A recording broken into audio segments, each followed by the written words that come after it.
If you ever want to be wealthy or prosperous with money, you're gonna have a good relationship with money. And to help you with that, I wanna break down 3 rules or 3 laws that you must understand. Now, how did I learn these laws? First was the environment that I grew up in. Second was the money that I made and eventually lost. And the third way was by healing my relationship with money and therefore actually learning the principles I'm gonna share with you today. Growing up in my household, there was always a heavy energy around money. In fact, I remember my mom sitting down at the end of each month. She'd take her checkbook out. That was back when you actually wrote checks, balance your checkbook, and to no fault of her own, she was always doing her best. But she said things that she had probably learned growing up. She would say things like, we're always gonna have to work hard to make money. We're always gonna have to earn every penny we've got. And again, there was always just like this heavy energy around the household when it came to money. And it always seemed like we never had enough of it. When I got older and I started to work, I remember thinking like, I wanna change my relationship with money. I would actually like to have some level of wealth, some level of freedom around money. So I went on a journey to do just that. If you already know this quick little part of my journey or my life history, I went into business. I developed a very strong and successful business at one point. I bought 3 commercial units that I ran my business out of. I bought a condo on the golf course. I drove around in BMW all in my 20s, only then to experience a recession. I can remember at the time asking the question, what is an economy? What is a recession? And how can it go bad? How can it be unhealthy? Before I knew it, I had lost all of those things. Bankruptcy, car repossessed, condo gone, business gone, rock bottom moment. So this relationship with money that I was building was all of a sudden snapped and thrown into a downward spiral. And therefore, of course, I had a lot of trauma around money moving forward. But I was forced then to actually heal my relationship with money and learn these very, very powerful lessons that I'm gonna share with you right now. First thing I realized is that money is not here to solve your anxiety. That is your job and your job alone. Of course, when I lost my business, I looked at money as the problem. Like if I just had more money, everything would be okay. It was money's fault. And so therefore, money was the solution. And I essentially was putting so much energy, so much pressure around money that I was squeezing the literal life out of it. I thought money was the thing that kept me up at night until I realized that money is just paper. Money is just a currency. Solving my anxiety was my job and my job alone. Because what I also realized is that even when I had money, I wasn't any happier. I still had anxiety. I still had stress around money every single night. Money never was the solution. It was my relationship with money that became the solution. So this leads you and I to the second point, and that is that money is simply a currency and therefore must have a current to it. When I was squeezing money metaphorically, holding it too tightly, and literally, like I wouldn't spend money, I was squeezing the life out of it. There was no current to it. If you want to make money, you have to be willing to let it go. You have to be willing to spend it. That opens doors for money to come back to you. Like at some point, you're gonna have to bet on yourself. You're gonna have to invest into who you are because the things that you invest in matter more in life. If you're squeezing your money, you're holding it too tightly, you'll never bet on yourself. You'll never metaphorically throw your hat over the fence because once you throw your hat over the fence, you have to learn how to go get it. You'll never take the risk. So for a season of my life, I'd put so much energy, so much pressure around money that I was squeezing the literal life out of it. Like think about this. If you went over to a little stream, I said, hey, let's get some water out of that stream. Would you walk over and just grab the water and squeeze it and then open your hand? How much would be left? No, you'd walk over, you'd hold it loosely,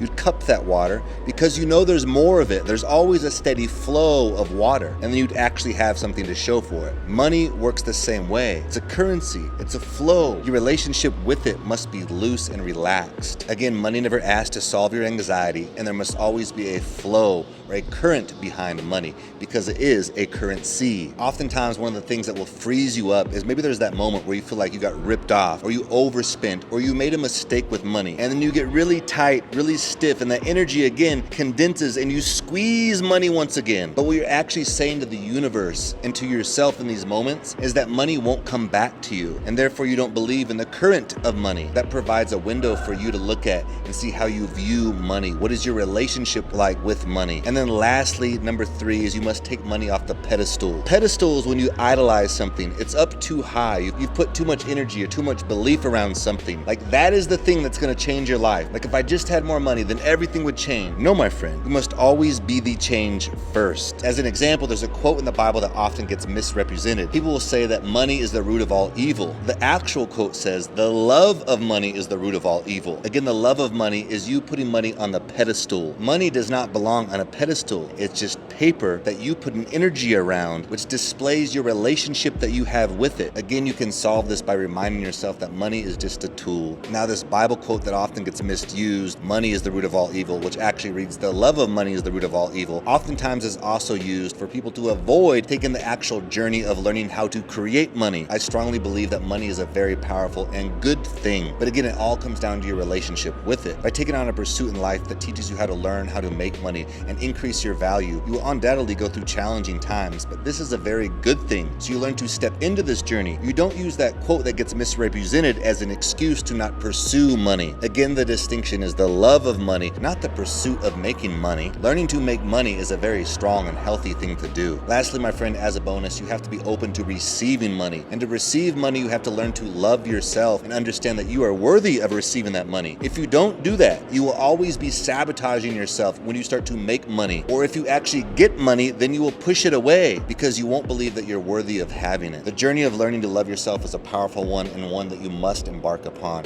And you can start by just understanding that you've always been enough exactly how you are. You don't need to add to who you are. You've always been enough as you are, my friend. Now, what I'd like you to do next is go down in the description below and write the word growth. And this is for you because you're reminding yourself that you have the opportunity to grow at all times. Oftentimes when we feel depressed, we feel stuck in life, is because we don't believe that we can grow. But the reality is there's always opportunities. Shoot, your life in 1 year can have massive change if you allow it to do just that. Let's make a commitment to making massive changes in the next year. And it all starts with growth. And then of course, I would love for you to subscribe to the channel. It means so much. It truly does. It costs you nothing, but it goes a long way. I make these videos for you. Until next time, peace.